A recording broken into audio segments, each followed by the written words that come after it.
Hello gang, welcome to my workshop. Today's video is about how I made this little end table. It's an arts and crafts design made out of hardwood for the frame, plywood for the top and for the shelf here. It's pretty much the perfect size for me to sit on the couch and put a family sized box of pizza and a can of drink, so it's working out quite well so far, and it was good fun to build. The wood for this project began life as messmate, an Aussie hardwood that came to me in the form of some super old wood rafters. To clean them up, I ran them through the planer, the table saw and the thicknesser, and then we ended up with all the blanks I needed. It's beautiful wood, although I'm nearing the end of my supply, so there's a few lengths I had to use which contain a lot more nail holes than you'd expect. I don't mind though, they kind of look like scars. I think they add to the finished table. The plans for this project are just a simple SketchUp model I threw together, which I then scribbled down onto a piece of paper. If you'd like, I have the model up on my site to download. It's fairly simple, but I like the end result. Now, I do have dust collection in the shop, even if it looks like I'm the dust collector here. Apparently, I bought the model that only works when you remember to actually turn it on. Rookie mistake.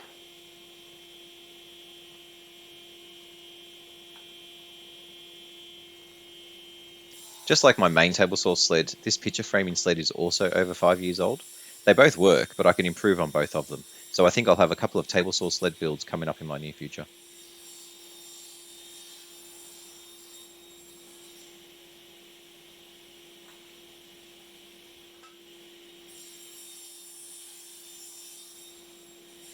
Fortunately, they both work well, so it didn't take too long to get to the point of having all the parts I needed cut out.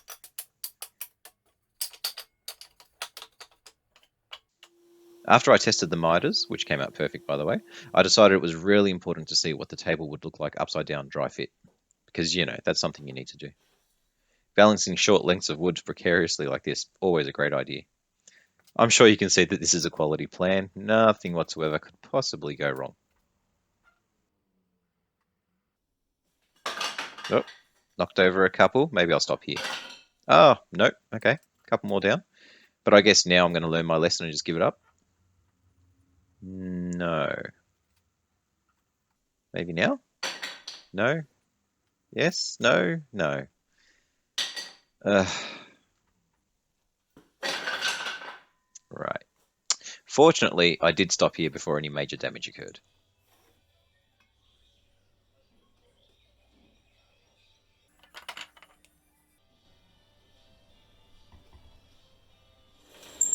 The whole frame is built with mortise and tenon joinery, and here for the first time ever I'm using a brad point drill bit to hog out the material. This was amazing. I've never used a brad point bit before, it's so much easier. I should have bought these years and years ago.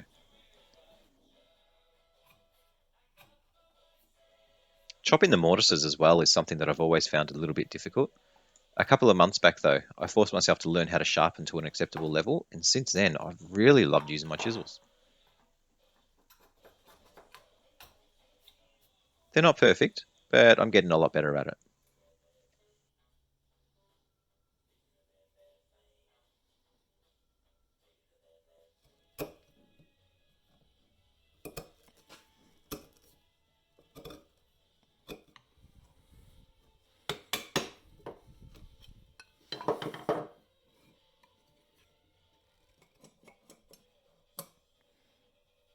Once the mortises were at the right depth, it was time to cut notches in the rails, so I did that on the table saw, and then I finessed it with a chisel at the end.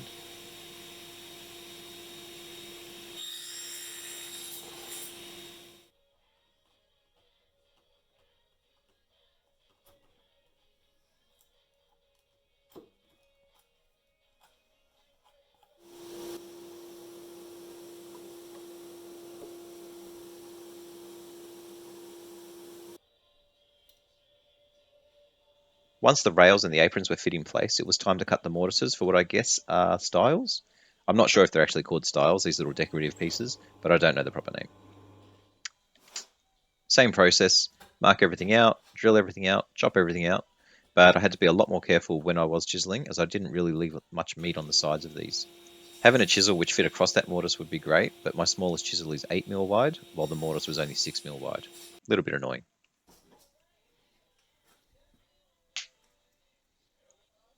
Now my plan originally called for all 4 rails to have a nice curve on the bottom, and here you can see me incorrectly marking that curve out for the first one.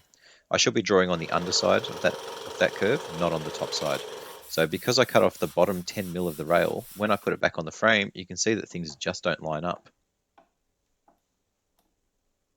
It did work out okay in the end, as I decided that I didn't want the curve on all the sides anyway. I liked the straight line more, and I used that little stuff up to my advantage later on.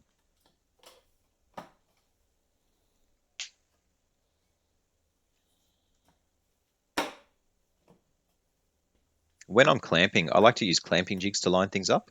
It really takes the pressure off of trying to get stuff square.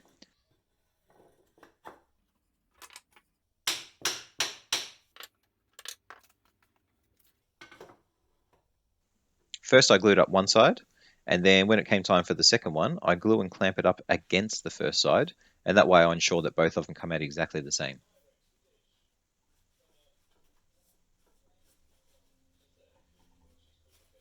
And once I've got the two sides done, it's quite easy to add the front and the back in.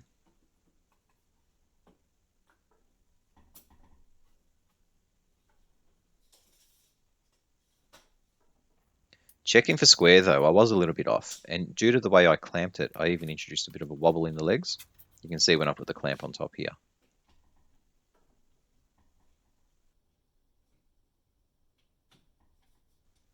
To get rid of that little wobble, I moved the whole assembly over to the table saw, and that way I could get a clamp going from the very top down to the very bottom, and that forced all four legs to be back onto the same plane. So you may not believe me looking at the way I've got this clamped up, but the frame ended up being perfectly square in every angle. The shelf and the top are just made out of 12mm ply. All I did for them was cut them on the table saw, and then I notched out the legs for the shelf.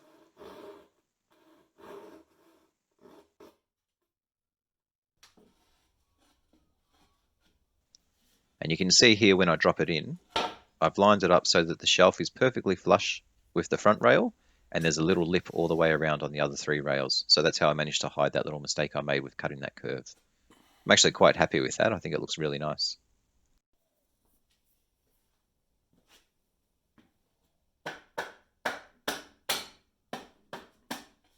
The shelf is never going to hold much more weight than a couple of books, so I'm sure that that's going to be enough support.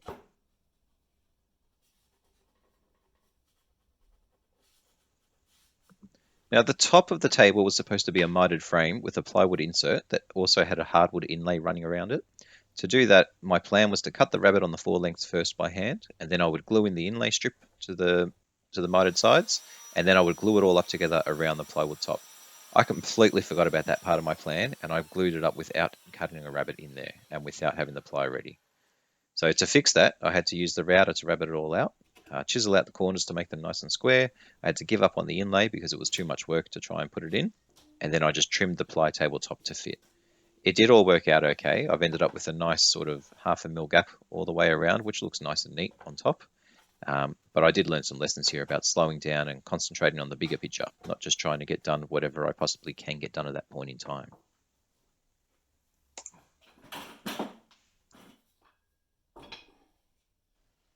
So lately, my finish of choice has been a 50-50 mix of terps and polyurethane. I find it goes on really super smooth. It's really just like water, and it dries nice and fast. You don't get big drips and drops and thick parts and all that sort of stuff. I normally do 3 coats with a very light 240 grit sanding between. In this case, though, after I did the first coat, I realized that I hadn't actually sanded off all of the glue, and I had a number of little patches where the finish couldn't take. I ended up completely sanding back the first coat and doing it all over. I got a much better result the second time around. And you can see here where the apron meets these little stiles in the middle. That slight discoloration. This was the very first coat, which I sanded off.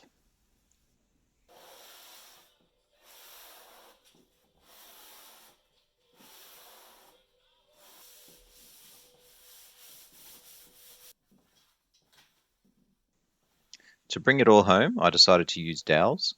All I did here was eyeball the center of each leg and drop in a little dowel point.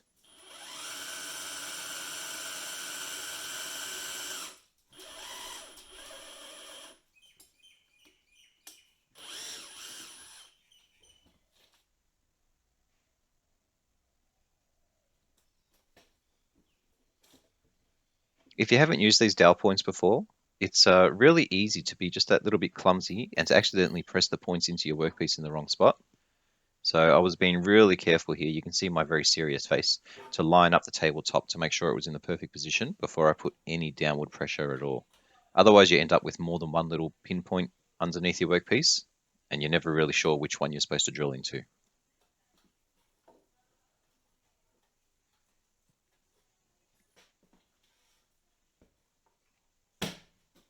To my huge surprise, 3 of the 4 holes were like this one. They were exactly right on the miter line. The 4th one was about a millimeter away from the line.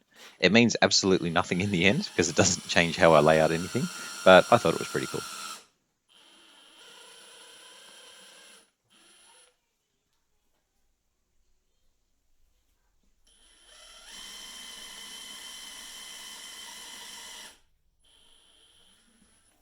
Now, because I'm an idiot, it wasn't until this point when I had glue on the table that I realized the edges of the tabletop were a little bit rough. Looking closely, I realized that I completely missed sanding them. They were fresh off the table saw and not very appealing. But I already had glue down, so I had to first clamp this up.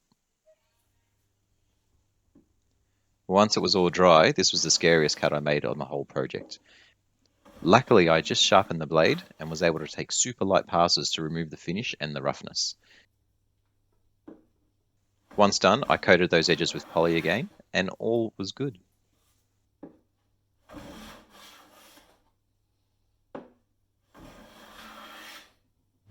So I hope you enjoyed that video. It's the first one I've made in quite some time, so I know the editing's a little bit rusty. I will get better, I promise. Hit that subscribe button so make sure you see the next ones and make sure that I'm improving with woodworking and both editing.